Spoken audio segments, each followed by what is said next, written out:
What did you think of the workshop? Well, I think it was really fun. It was a little bit like the last one. Yeah. We made tessellations that just moved over, like on a chessboard. This time, we're making rotational tessellations that turn. Did you like it? Did you enjoy it?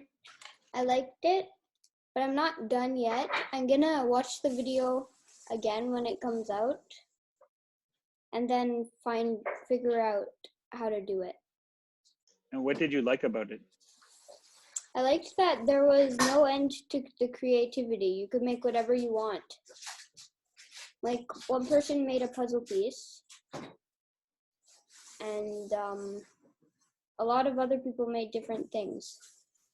I am gonna make a pattern, just a bunch of random patterns. Nice.